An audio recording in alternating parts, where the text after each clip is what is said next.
Il y a quelques mois, très exactement 9 mois, je me suis posée devant ma caméra pour vous dire que J'ai une grosse remise en question sur moi et sur mon identité et ce que je veux faire plus tard. et je crois qu'il est temps de vous faire des petites updates. On se pose ?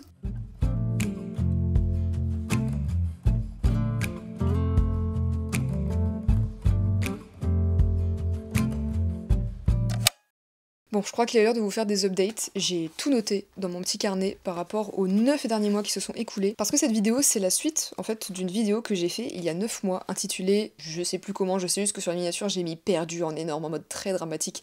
Mais c'est le cas. Franchement, j'étais très perdue, j'étais très paumée. Si jamais vous voulez regarder la vidéo avant de regarder celle-ci pour mieux comprendre, mais dans tous les cas, je vais faire un petit résumé, je vous mets le lien en description. Mais déjà, j'ai même pas demandé. Bonjour, j'espère que vous allez bien, j'espère que vous passez un très bon été. On va se poser aujourd'hui pour discuter un petit peu de où j'en suis dans mon avancée, dans la vingtaine, voir un peu ce qui se passe, qu'est-ce qui se trame. Je pense que c'est cool de faire une suite à cette vidéo-là parce que pour le coup, cette vidéo, je l'ai re-regardée la dernière fois quand j'étais en train de ranger ma chambre et c'est assez fou de voir tout ce qui a pas changé, mais tout ce qui s'est passé entre temps et pouvoir montrer aux gens peut-être le temps de progression, où j'en suis, combien de temps ça m'a pris pour arriver à faire telle ou telle chose, même si en vrai il s'est passé des choses dans ma vie, mais il y a quand même des choses sur lesquelles je suis quand même incertaine. C'est pas en 9 mois que ma vie a complètement changé. Et il y a eu quand même beaucoup de progrès, je trouve, de mon côté, et je suis contente de pouvoir partager ça, et si ça peut aider quelqu'un, franchement, c'est cool, moi ça me va très bien. Alors déjà, résumé de la dernière vidéo. Donc la vidéo, je dis que je suis perdue, qui est sortie le 19 octobre, j'explique que je suis complètement paumée dans ma vie. Quand je tourne cette vidéo, j'ai terminé mes études, et je dois faire un stage pour compléter mes études, c'est obligatoire, il faut faire je sais plus combien de semaines, mais j'ai réussi à trouver un stage de 6 mois dans une boîte de post-production à Paris. J'ai vraiment galéré à trouver ce stage, j'ai arrêté de compter le nombre de CV que j'avais envoyé parce que de base je voulais faire un stage à l'étranger. J'avais envoyé des candidatures et pas beaucoup de gens m'ont répondu, voire même quasiment personne. Et je me suis dit que ce serait quand même plus simple au niveau des transports, au niveau de l'argent aussi, parce que très clairement je sais pas trop comment j'aurais financé un stage à l'étranger. Et en vrai, niveau logistique, c'était quand même vachement plus pratique de trouver un stage sur Paris parce qu'il y a beaucoup plus de boîtes de post-prod, je peux y aller en personne, je peux donner mes CV et tout. Et en plus j'étais un petit peu dégoûtée parce que j'avais trouvé une boîte de post-prod aux Pays-Bas et quand on allait faire notre week-end à Amsterdam avec les girlies, je suis allée déposer un CV là-bas et je me suis dit je croise les doigts et tout parce que vraiment ils étaient hyper gentils, hyper sympas. J'étais accueillie par une dame qui était absolument adorable et par la suite elle m'a répondu par mail me disant que ça allait être compliqué. Ça m'a pas choquée donc j'étais un petit peu dégoûtée, j'ai pas cherché plus loin, je me suis dit que Paris ce serait plus pratique. J'obtiens ce stage, je suis trop contente et tout, et pendant l'été c'est relativement très calme. Il se passe pas grand chose, on n'a pas énormément de tâches parce que forcément tout le monde est parti en vacances, donc c'est cool pour pouvoir s'adapter, apprendre un peu les logiciels qu'ils utilisent, leur manière de fonctionner, leur méthodologie, et arrive la rentrée, et là le stage devient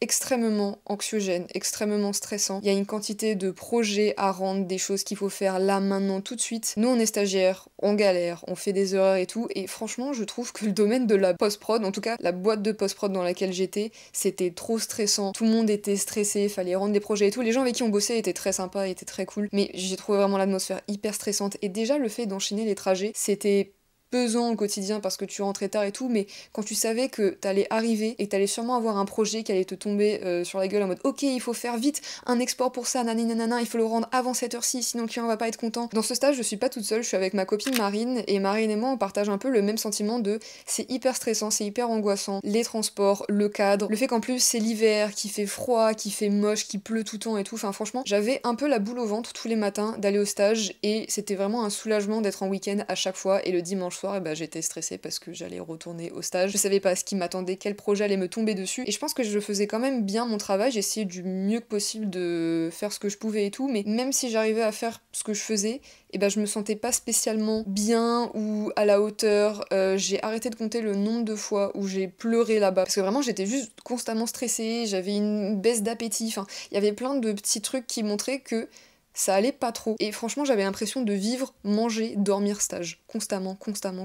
Ça me drainait de toute mon énergie. J'avais vraiment plus l'impression d'être moi-même. C'était hyper frustrant. Mais je me suis dit, c'est pas grave. Ça va durer 6 mois. Et après, je fais autre chose. Mais je fais quoi? C'est d'autant plus la pagaille dans mon cerveau parce que moi je me suis dit je veux travailler dans une boîte de post-prod ou en tout cas je veux faire du montage, mais je me mettais une pression de dingue et à chaque fois j'avais vraiment peur de pas réussir à faire une tâche parce que ça pouvait avoir des grosses conséquences et c'était cet amas de responsabilité qui m'a vraiment fait un peu flipper. Alors que c'est normal, on pouvait me passer des tâches, je pouvais être responsable et tout, mais cette responsabilité, elle me pesait de ouf et je me suis dit mais en fait je pourrais pas continuer à faire ça. Je pense vraiment pas pouvoir continuer à faire ça dans une boîte de post-prod. En tout cas, qu'est-ce que je fais après? Je n'en ai aucune idée.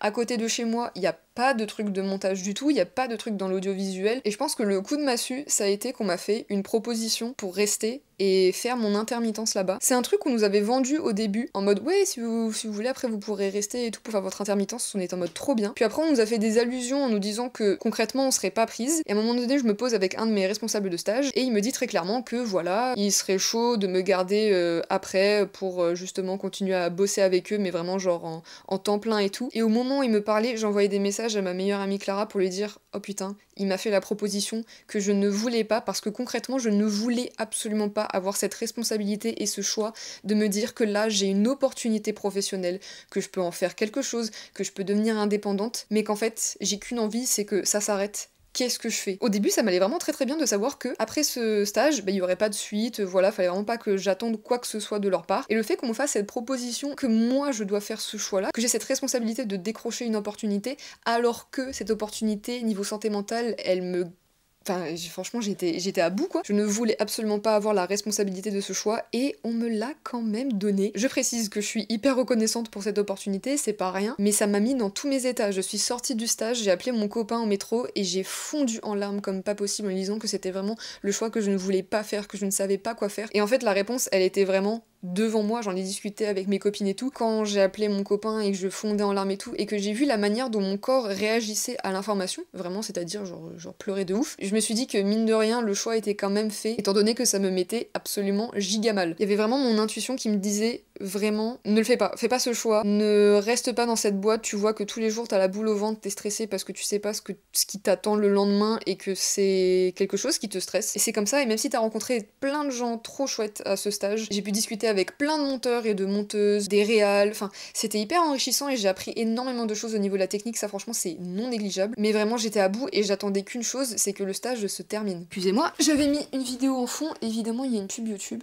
On reprend. Et je vous ai vraiment pas en parler de cette prise de décision sur YouTube ou sur Instagram et tout, parce que j'avais vraiment peur qu'on me juge sur le fait de ne pas, comment dire, saisir l'opportunité, girl boss, machin et tout, mais je ne voulais pas et je ne pouvais pas, et je savais que c'était quelque chose qui ne me convenait pas. Surtout que j'ai des potes qui galèrent à trouver des trucs dans leur domaine, qui sont là et qui déposent plein de CV à chaque fois et qui ont soit peu de réponses, soit des refus. Du coup, j'étais grave mal de refuser la possibilité de travailler dans ce domaine-là. Mais avec du recul, je pense que c'est hyper important de s'écouter et aussi de savoir écouter ses limites. Et je sais que là, franchement, si j'avais pris cette opportunité, j'aurais franchi mes limites et je pense que j'aurais été encore plus mal que je ne l'étais quand j'étais au stage. Et je le dis quasiment un an après, mais franchement, je ne regrette absolument pas cette prise de décision et je suis même assez reconnaissante de l'avoir fait. Malgré tout, je suis contente parce que j'ai quand même appris beaucoup de choses sur moi-même lors de cette expérience, notamment le fait que j'ai le droit de dire non. Si j'ai envie de dire non, j'ai le droit de dire non. Et j'ai peut-être pas trouvé, je sais pas, ma voie professionnelle, le job de mes rêves et tout, mais en tout cas, je sais ce que je ne veux pas et quel rythme de vie je ne m'imposerai pas, et ce sera clairement pas celui-là. Vraiment, j'ai essayé de me mettre dans la tête que c'est pas parce que j'ai refusé ce truc-là que ça fait de moi quelqu'un d'ingrat, quelqu'un qui ne bosse pas assez. Et c'est compliqué de se détacher de ce truc-là, mais je sais que je travaille et je sais que je fais au mieux, que j'essaye à chaque fois d'apprendre, que j'essaie à chaque fois de m'enrichir de n'importe quelle expérience, qu'elle soit professionnelle ou pas.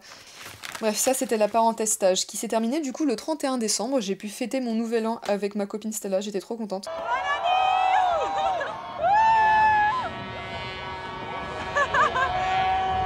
Et quand il y a eu ce nouvel an, je me suis dit, franchement, j'ai confiance en cette année, j'ai envie d'avoir confiance en moi, j'ai envie de croire surtout en fait en cette année. J'ai envie de croire au fait que je vais beaucoup apprendre, j'ai envie de croire au fait que je vais avoir des opportunités. Franchement, le fait d'avoir fait l'atelier Vision Board avec mes copines, qui est aussi une vidéo sur ma chaîne, je vais la mettre en lien en description. Ça m'a fait vraiment beaucoup de bien. Alors oui, c'est un truc en mode ok, petite activité crafty, un peu aesthetic. C'est carrément une trend maintenant de faire son Vision Board tous les ans et c'est la première année. Non, c'est pas la première année que je le fais, mais c'est la première année que je le fais en papier, enfin en format physique. Mais premier degré, ça m'a vraiment motivée à me dire c'est exactement ça que je veux pour cette année. Alors je vais tout faire pour que mon vision board de 2025 ressemble à mon année 2025. On attaque l'année 2025 avec le mois de janvier et février où je ne travaille pas. J'ai pas de CDD, j'ai pas de CDI, j'ai pas de stage, j'ai pas de truc. Janvier, j'ai vraiment considéré ce mois-là comme mon mois de vacances, mon mois de repos, mon mois de récupération, bref. Et c'est là où je décide cette année de prendre un peu plus à cœur un truc que j'aime faire depuis... j'ai arrêté de compter carrément. C'est-à-dire la création de contenu et les réseaux sociaux. Et je me suis dit, vous savez quoi ? Je réinstalle TikTok et je fais un compte TikTok. TikTok, c'est une application que j'adore et que je déteste parce que à la fois c'est hyper chiant de scroller indéfiniment et d'être coincé dans sa loupe de For You page, mais à la fois c'est aussi une plateforme où tu découvres énormément de créateurs de contenu qui sont hyper inspirants et j'aime trop suivre le travail de certains. Et je me suis dit, pourquoi pas me lancer dans l'aventure TikTok et essayer de poster plus de trucs parce que là ça fait quelques mois que je me prive en fait de poster des trucs parce que j'y arrive pas et que j'ai pas la déterre. Comme là maintenant j'ai du temps et l'envie, et ben je me lance. Et c'est comme ça que j'essaye de poster, je sais plus si j'avais réussi à poster une vidéo par jour, mais en tout cas j'essaie de poster de manière hyper régulière un réel, un TikTok par jour. En parallèle, pendant une semaine, je pars en vacances chez ma meilleure amie Clara, et c'était très chouette, de toute façon c'est toujours un plaisir de la voir dans tous les cas. Et il me semble qu'au mois de février, je suis aussi partie voir ma grand-mère avec ma famille, et ça faisait un moment que je l'avais pas vue, donc pareil, ça faisait du bien, c'était assez ressourçant. Et mine de rien, les réseaux sociaux, ça apporte quand même beaucoup, notamment des opportunités. Et c'est là qu'en février, je suis devenue ambassadrice d'une application. En gros, j'avais reçu un message d'une fille sur Instagram qui me parle justement de l'application en question et qu'en gros, elle cherche des gens pour justement la promouvoir. Et le but, c'est de créer un compte et de poster que des trucs qui sont un peu liés avec l'application, faire des refs, je sais pas, de trucs actuels, comme je sais pas par exemple quand il y avait la tournée de Sabrina Carpenter, faire des TikTok en mode ah Sabrina Carpenter, et comme l'application c'est un truc où tu peux répertorier tous tes centres d'intérêt, donc musique, film, enfin c'est un mélange un peu de Letterboxd, Spotify et tout le tralala, tu peux justement répertorier ces trucs là, et donc faire le lien avec des trucs qui se passent actuellement, bref des vidéos comme ça. Alors c'était 15 vidéos par semaine, on était un petit groupe de filles, on se faisait des visios une fois par semaine pour justement discuter un petit peu de choses qu'on pouvait améliorer et tout, et c'était franchement très sympa, mais je dois admettre que le rythme de 15 vidéos par semaine, au bout d'un moment ça m'a juste dégoûté de TikTok, et je postais moins de contenu sur mon propre TikTok à moi, c'était assez dommage, et c'est pour ça que on m'a reproposé de faire un deuxième mois, je l'ai fait, et après on m'a reproposé de faire un troisième mois, enfin de continuer, et j'ai décidé d'arrêter parce que très clairement c'était en train de drainer toute mon inspiration et ma créativité, mais c'était quand même très chouette parce que c'était rémunéré, donc franchement moi je dis pas non, et l'application pour le coup je la trouvais vraiment chouette, c'était pas juste promouvoir une application pour promouvoir une application, donc ça c'était trop bien, mais malgré tout, j'ai eu une période où ça allait pas trop, je sais plus si c'était, je crois que c'était fin février, puis début mars, c'était 2-3 semaines, où vraiment pour le coup, je saurais pas trop expliquer, mais j'étais assez déprimée, enfin je me remettais énormément en question, j'avais vraiment l'impression d'aller nulle part, et j'avais vraiment l'impression aussi de pas oser faire des trucs, pas oser aller à la recherche d'emploi, est-ce que je trouve un taf ici, est-ce que je trouve un taf sur Paris, est-ce que je refais le même schéma que j'ai fait à mon stage, c'est-à-dire refaire les trajets jusqu'à ce que je trouve, je sais pas, un appartement, est-ce que je prends mon indépendance maintenant, est-ce que je la prends plus tard? En fait, il y avait tellement de possibilités de prise de décision que je pouvais faire, mais j'avais tellement peur de me louper et de me rater et de prendre la mauvaise décision que je ne faisais aucune décision, et donc je restais coincée exactement au même endroit, et ça me mettait mal en fait de rester coincée exactement au même endroit. J'avais vraiment besoin d'objectifs clairs, nets et précis, et je n'arrivais vraiment pas à m'en donner, je n'arrivais pas à me donner d'objectifs. Quand t'es à l'école ou quand t'es en études sup, on te donne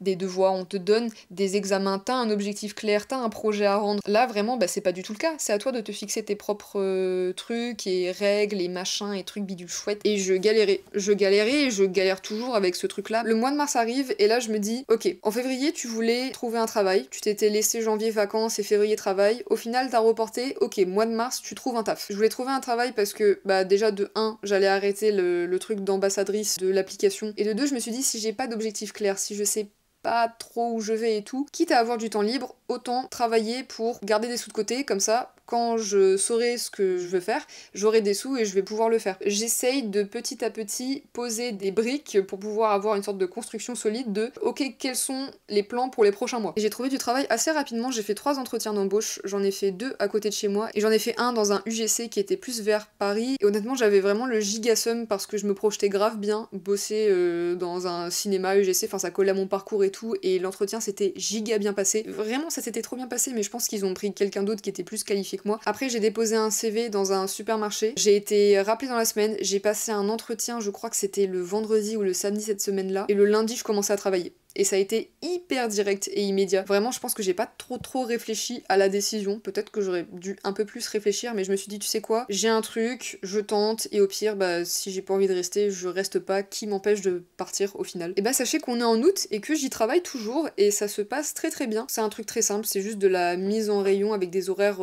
particuliers. Je bosse en partie de nuit, mais du coup, je finis très tôt, et ça, c'est pratique. Le seul bémol, c'est que je peux pas faire grand chose le soir, étant donné que je me couche à 20h, et que je bosse bosse du lundi au samedi aussi. Donc ça c'est un peu contraignant. Mais je me dis que c'est pas grave, c'est pour genre une période limitée, je vais pas rester là indéfiniment. Et le boulot se passe très bien et comme je vous ai expliqué avec l'école te donne un certain cadre et je pense que j'avais vraiment besoin d'avoir un cadre ou en tout cas un truc qui se passe pour que je puisse continuer à faire mes autres activités à côté. Mes collègues sont très sympas, je sais que c'est pas le taf où je vais rester jusqu'à la fin de mes jours, mais c'est un taf qui m'apporte de la stabilité et je pensais pas avoir besoin de stabilité parce que je me suis dit ouais, je veux faire plein de trucs machin et tout. En fait je crois que vraiment là c'est une période où j'ai besoin de stabilité. Je sais que le CDI des fois c'est soit genre le rêve de certains, soit la phobie des autres de justement rester dans un certain rythme de travail et tout, mais franchement ça me convient très très bien pour ce dont j'ai besoin. Et je sais aussi que si je souhaite partir quand je veux, et bah je peux partir quand je veux. Et d'ailleurs, je fais cette vidéo, mais je compte pas rester, en tout cas c'est pas prévu, dans ce taf jusqu'à la fin de l'année. Je pense quitter vers la fin de l'année, mais je resterai pas après 2026. Ça m'apporte donc un rythme de vie, ça fait du bien. Financièrement, je suis tranquille, je suis toujours chez mes parents, donc certes j'ai pas mon indépendance, mais c'est pas grave parce que je sais que les bonnes choses prennent du temps. Et vraiment, je sens que moralement ça va mieux. Il y a le retour du printemps, le soleil, enfin ça me fait vraiment beaucoup de bien. Je me sens mieux, j'ai un retour de créativité et ça tombe bien parce que quand je vous dis que les réseaux sociaux, ça peut apporter grave des opportunités, et ben j'ai fait un réel Insta où je parle d'animation en mix média. Cette vidéo, elle a eu pas mal de visibilité et elle est tombée dans les pour toi d'une fille qui a un compte Instagram que j'avais déjà expliqué dans le tout premier vlog de la série Un été avec OC, qui m'explique ouais voilà, je veux faire une collection de tenues et j'aimerais justement inclure plein d'artistes pour mettre en valeur ces tenues. Est-ce que tu veux en faire partie? J'étais grave chaud, on a fait un appel et c'est comme ça que j'ai été amenée à faire mon premier projet en animation mix média pour quelqu'un d'autre, alors que de base justement j'ai vraiment fait que ça pour moi et c'était trop cool. Le processus créatif était génial. Moi j'ai trop aimé recevoir des images filmées de quelqu'un qui était hyper bien faites et hyper jolies et de pouvoir justement rajouter ma patte ou alors ma pierre à l'édifice. J'ai aussi pu faire du montage pour des projets non rémunérés et rémunérés à la fois, donc ça c'est cool, que ce soit des projets TikTok ou alors j'ai fait 2 vidéos de... je sais plus comment on appelle ça, mais vous savez les vidéos du minute 30 un peu d'entreprise et tout pour parler d'un événement. Le temps passe, on arrive vers la fin du printemps, début été, je rencontre Anna Sophia qui est une créatrice de contenu hyper sympa, hyper génial, ça m'est arrivé de la citer de temps en temps dans des vidéos du coup, c'est juste une autre vidéo, je la cite, si elle passe par là, sûrement qu'elle passera par là, bonjour. Et je vous laisse deviner comment on s'est rencontrés. TikTok. J'ai fait un TikTok où je citais tous mes centres d'intérêt et elle a commenté en disant mais meuf, on est absolument pareil et c'est comme ça qu'on a commencé à discuter et se suivre et qu'on s'est rencontrés dans la vraie vie. Et on se pose à un parc, on venait d'acheter un petit matcha, il faisait beau, elle s'assoit, elle fait bon c'est quand que tu postes ton prochain vlog? Et moi j'étais là, telle l'énorme procrastinatrice que je suis, en mode alors en fait, et là je commence à citer une liste d'excuses de pourquoi je fais pas de vlog, oui mais en fait parce que là je devais sortir un truc, etc. J'étais hyper occupée, après je devais voir nanana, etc. Et en fait au fur et à mesure que je déblatère toutes mes excuses, déjà je me rends compte que c'est des excuses. Là je me suis concentrée sur mon petit CDI là, petit travail tranquille et tout, ça fait 2 mois que je suis posée, mais j'ai un peu du coup mis de côté le côté création de contenu encore une fois. Enfin franchement vraiment moi mon pic de créativité c'est par vague. Et du coup elle me sort ok, tu sais quoi, avant le 31 mai, tu sors une vidéo une vidéo vlog, nanana. Elle m'a donné vraiment un devoir, comme si j'étais son élève. Et vous savez quoi? Et bah ça a grave marché. Et je me suis dit, il faudrait vraiment que je me lance un petit challenge, un petit truc. Parce que j'adore créer des vidéos et j'adore le faire, mais vas-y, il faut que je me donne un petit coup de pied au cul, on va pas se mentir. Donc je réfléchis et je me dis, ok, je vais inventer un concept de ouf, je vais faire un truc que personne n'a fait, faire une vidéo par semaine. C'est-à-dire ce que littéralement tout le monde fait sur cette plateforme. Mais c'est pas grave parce que moi je ne le fais absolument jamais, étant donné que j'adore avoir la flemme. Et c'est comme ça que tout le long du mois de juin, en parallèle d'avoir justement le projet d'animation mix media qui doit être prêt pour début juillet, je prépare une petite liste de vidéos que je veux sortir. Et je planifie mes petites vidéos et je me dis ok, j'ai vraiment envie de me mettre à fond dans ce projet. Je veux vraiment faire des vlogs sur YouTube parce que c'est le type de création de contenu que je préfère.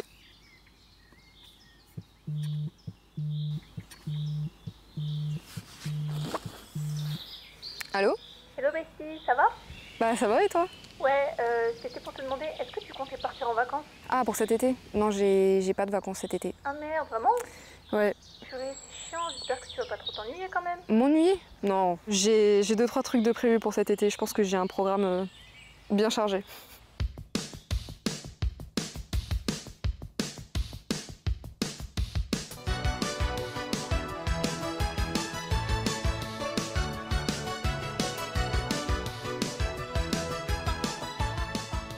Je trouve que vraiment l'expérience de YouTube par rapport à TikTok, elle est giga différente. Quand tu regardes une vidéo YouTube, t'as pas l'impression d'avoir scrollé pendant des heures, t'es juste là, tu te poses en général, tu manges un truc, et je sais pas, j'aime trop regarder des vlogs et j'avais vraiment envie de donner plus cette expérience-là que faire des vidéos TikTok. Ces vidéos-là, c'était vraiment un challenge pour moi de savoir est-ce que je suis capable de poster du contenu de manière régulière. Bah écoutez, le challenge est en cours, et pour le moment, toutes les vidéos sont postées. Je ne serai certainement pas Léna Situation parce que poster une vidéo par jour pendant un mois, c'est vraiment un taf de malade, mais c'est un truc que j'ai jamais fait et j'ai beaucoup galéré avec cette certaine régularité. Donc je suis trop contente en fait de pouvoir vous proposer ces trucs-là. Je me suis chauffée, j'ai fait une vidéo sur Insta et tout, et franchement, je me suis tapé une petite déterre et je suis trop contente de m'être tapé cette petite déterre-là parce que ça me fait des bêtes de souvenirs. C'était vraiment cette optique de oser et juste poster et faire ces vidéos là, et bah en fait ça booste de ouf ma créativité. J'ai vraiment l'impression d'avoir trouvé un peu mon style de montage et je suis trop contente parce que j'ai vraiment changé de style de montage plein de fois, que ce soit les polices, les machins et tout, à chaque fois j'ai envie de changer, mais là j'essaie de rester un minimum consistante et vraiment je suis trop contente de faire ce petit challenge là. J'ai eu des retours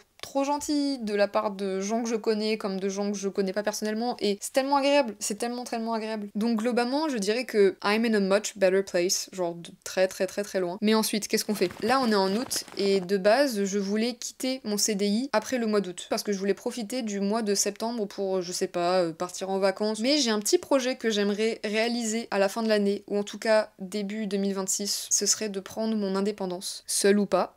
On sait pas. Et pour quelques raisons, je pense que la recherche d'appartement va commencer octobre ou novembre. Donc je suis allée voir ma patronne et je lui ai dit ok, je peux rester plus longtemps, mais est-ce que c'est possible d'avoir une semaine de vacances en septembre? Et elle a dit oui.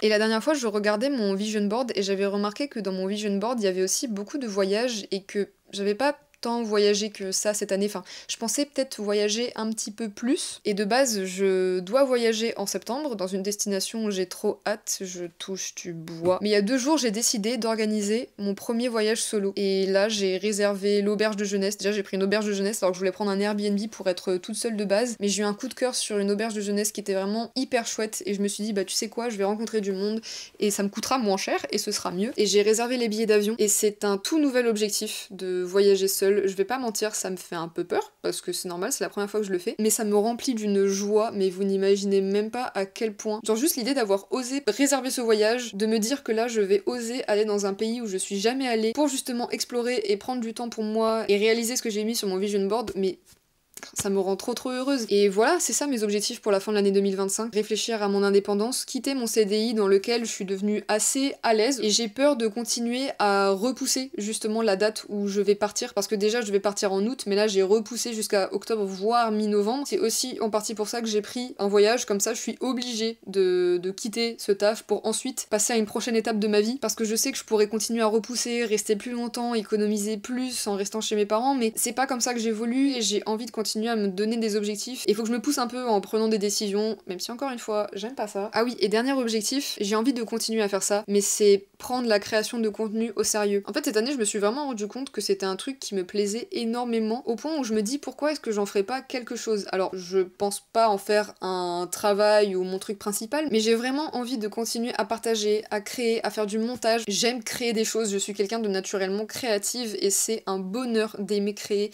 et de faire du montage et de partager des choses. Pourquoi pas essayer de continuer à prendre ça encore plus au sérieux, de continuer à poster, de proposer des vlogs, de proposer des sessions chit-chat comme on le fait là actuellement. Grâce à ça, j'ai rencontré des gens, j'ai boosté ma créativité, enfin franchement, c'est vraiment quelque chose que j'ai envie de continuer parce que ça me passionne. Et je pense que c'est important de prendre ses passions au sérieux et que si elles peuvent aboutir à quelque chose, pourquoi pas en fait, pourquoi pas essayer. Je sais pas si j'arriverai à faire, je sais pas, un jour, who knows, des collaborations ou des trucs, mais j'ai envie d'essayer. Et je pense qu'on peut conclure la vidéo là-dessus, c'est que tout le long de ces 9 mois, j'ai essayé des choses et j'ai eu des moments pendant ces derniers mois où j'étais bloquée, mais ces moments-là où j'étais bloquée m'ont permis de me poser beaucoup de questions essentielles qui me permettent à l'heure actuelle d'avancer. Et je termine cette vidéo en vous disant que je continue d'y croire, je continue de mener mon petit bout de chemin à 22 ans en n'ayant absolument pas trouvé toutes les réponses à mes questions, en sachant que professionnellement parlant, c'est encore le flou, mais tous les jours j'ai un entourage qui me rappelle que c'est ok d'avoir des doutes et que tout le monde passe par là et on prendra pas tous la même quantité de temps pour arriver là où on veut en arriver. Et puis même le concept de arriver là où on veut en arriver, c'est